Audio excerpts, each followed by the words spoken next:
El CO2 és un gas contaminant que no deixa d'acumular-se a l'atmosfera. Els científics intenten trobar una manera de captar aquests gasos i transformar-los en processos d'alt valor afegit, com els àcids grassos, un dels principals elements de la indústria cosmètica, farmacèutica i fins i tot tèxtil. El niló, un dels teixits més utilitzats en moda, es basa principalment en àcids grassos.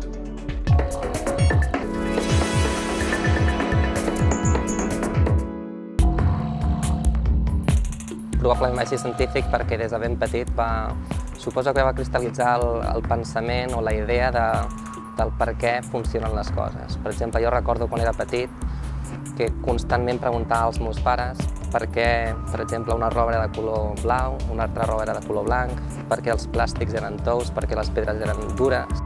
Rubén Martín és professor i CREA. Té el seu propi grup de recerca a l'Institut Català d'Investigació Química. El seu equip ha rebut diverses distincions pels seus estudis sobre CO2. Els procediments actuals per generar àcids grassos no són sostenibles. Científics com en Rubén busquen una nova manera de produir aquest element tan comú en la indústria química.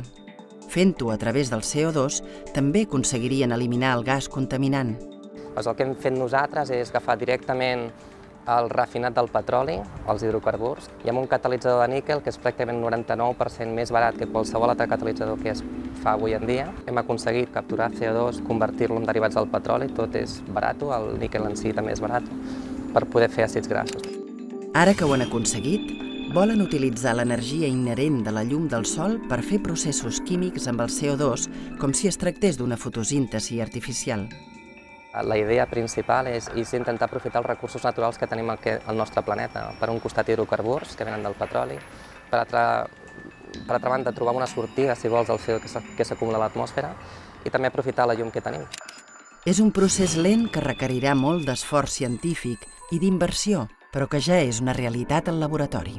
La indústria farmacèutica, cosmètica, de preservants, de colorants, tèxtil, tots es basen en fer o aprofitar els àcids grassos. I, òbviament, el poder generar tecnologia, generar coneixement, a l'hora d'abaratir els costos, tindria un impacte absolut i total a la nostra societat.